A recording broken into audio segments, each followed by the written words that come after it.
Cup comes home. The Avs are Stanley Cup champions, and now the city is planning a parade. We're expecting literally hundreds of thousands of Avs fans to descend upon downtown. What organizers are asking you not to bring to the celebration. Championship gear is in high demand. Today has been crazy. People are taking them out of the boxes and buying them right out of the boxes. Where you'll want to check out to get your swag in time for the parade. Plus, a beloved grandmother lost in a horrific crash. The driver who caused it, given no jail time. They made us feel like our mom's life didn't matter. Tonight, the DA who prosecuted the case is facing a recall.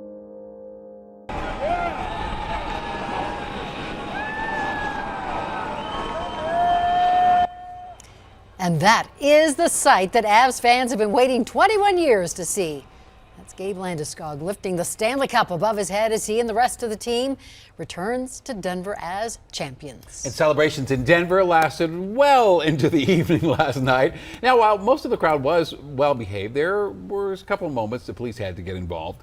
McGregor Square had to be cleared out before fans could set fire to a pile of chairs and tables. And many of those people would end up at 21st and Market. That's what you're seeing here. Some fans shooting off fireworks in the street. But DPD says the night ended with just a single arrest. And of course, the party continues on Thursday when the Avs give the Cup a tour of downtown Denver. The ticker tape parade will begin at 10 a.m. Now, fans are encouraged to arrive much earlier. The route will start at Union Station. It will end at Civic Center Park with a big celebration and speeches. The team and the Stanley Cup itself will wind down 17th and Broadway. With the city expecting hundreds of thousands of people to attend, police say they have a robust plan to keep the parade and people safe. We will have heavy staffing, just as we did for all of the games and all of the events that we have been working on over the last week. We encourage folks to exercise some patience. We expect some significant crowds coming down, really to pay attention. Now, before the parade begins, there will be a rally at Civic Center Park. That begins at 9. And with so many people expected, the city is asking fans not to bring any big bags or lawn chairs to the parade. And with that parade now just 2 days away, the rush is on for Avs fans to get their championship gear in time. So fans were so eager to get their hands on their new shirts and hats. Some started lining up at Dick's Sporting Goods in Lakewood before the game ended last night. Sites like Fanatics say it'll be several days before the online orders can ship. And that leaves fans really with just one option, going right to the store. Today, Denver 7's Patrick Perez went to several stores where demand was high. The sign on the door says it all. Demand for Avs gear following the team's win of the Stanley Cup Finals is high, and rightfully so. I was 10 in 01. Now, being almost 32, I can be like, holy crap, my team won. Alex Cook was one of the many fans we saw right before closing time at Altitude Authentics at Ball Arena Monday afternoon, stocking up ahead of Thursday's championship parade. I got McCarr's Norris Trophy, the Western Conference Finals, and of course, Stanley Cup champions. I think I'm done for now. Hopefully nothing else catches my eye. Across the sports fan stores in Denver, Today has been crazy. owner Derek Friedman says people were stopping by all day long to get this gear. He recommends getting your shopping done Tuesday or Wednesday before Thursday morning's rush. All the people who hadn't gotten all this gear will be in the stores, and really there aren't that many downtown where people are coming that sell our gear. And here at Dick's Sporting Goods in Lone Tree, the biggest store in the state, there has been a steady stream of customers since 7 o'clock this morning when those doors opened to get their hands on some of this highly sought after championship gear. We haven't sold out of anything yet because we do have a healthy stock. For some, like 7-year-old Hendricks, all this excitement, 21 years since the last Cup win, came as a surprise. I was just really happy and I was very surprised. You were surprised? Did you not think they were going to win? No. Others have been waiting for this moment and this gear for years. Went to the parade in 2001, so now we're heading back to the parade this year. Super excited. No doubt Avs fans will be holding on to this memorabilia for years to come. Patrick Perez, Denver 7. And Denver 7 is your home for the Stanley Cup Parade. We're partnering with Altitude Sports and we'll have full team coverage of all the fun live on air and on the denverchannel.com. Our pre-parade coverage starts at 4:30 a.m. Our parade show begins at 9:30 a.m. Now, a big day tomorrow as Colorado voters decide who will be on the November ballot. Several primary races we're going to watch very closely.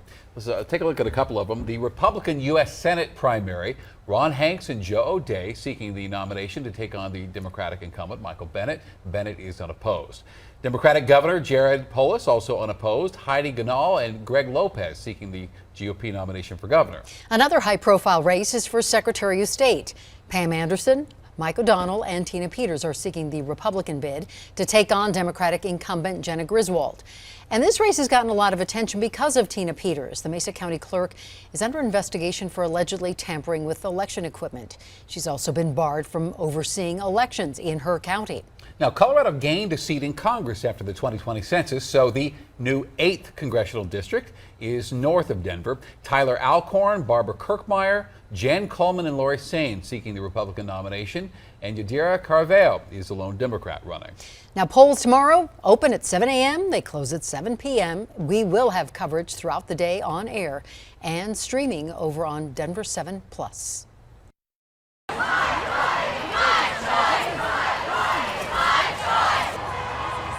For the 4th day in a row, protesters gathered outside the state capitol voicing their anger over the Supreme Court's decision to overturn Roe v. Wade. Denver 7 CB Cotton is live outside of the Capitol where things have now calmed down, CB. And Shannon, that's right. The clothing, signs, and megaphones at the state capitol this evening all carried a similar message: disapproval of a post-Roe America. Now, tonight's rally kicked off at around 6 this evening on the Capitol steps. Eventually, some demonstrators broke off from the crowd and did a brief march around the Cap Hill neighborhood. Tonight's rally was organized by the Colorado Reproductive Health Rights and Justice Coalition, which is made up of various nonprofits. People shared impassioned speeches, and others handed out information sheets about abortion services offered in the state. This spring, you'll remember, the state legislature passed the Reproductive Health Equity Act, which makes abortion care readily accessible in Colorado. But those gathered here say they're fighting for women in other parts of the country. This is absolutely essential because we will not be able to stand for our rights being taken away today and every day. We need to be out in the streets demanding that we get more than just Roe, and that all of our siblings in other states have abortion protected in the way that it is in Colorado. Now, organizers of tonight's rally said demonstrations like this one are going to become more frequent. There was a heavy police presence here tonight, and we saw at one point officers in SWAT and tactical gear who appeared to be on standby, but at no point did any chaos erupt. As for those who are anti-abortion, there was no one here carrying an anti-abortion message. Because of that, there are no counter demonstrations to tell you about. Back to you. Thank you, CB. Now, following the court's decision to overturn Roe, pharmacies are seeing a spike in demand for emergency contraceptives. And we want to be clear, we're talking about Plan B and the morning after pill, not abortion pills. With demand rising, some stores are limiting how many pills customers can get at once. According to the Wall Street Journal, CVS is limiting customers to 3 pills. Walmart is capping sales to 4 or 6. And developing in Texas tonight, 46 people have been found dead inside a tractor trailer. They were left there, abandoned by the driver after crossing the border from Mexico. This is happening in San Antonio in the sweltering heat. Temperatures today reached nearly 100 degrees. At least 15 people inside that truck were taken to nearby hospitals for varying heat-related conditions. And there's been no word so far on any arrests. New tonight, people living in Denver could soon have a new bill to pay. Tonight, City Council is discussing a bill to charge residents a monthly fee for trash collection services. The city would also change recycling services from every other week to once a week and offer composting.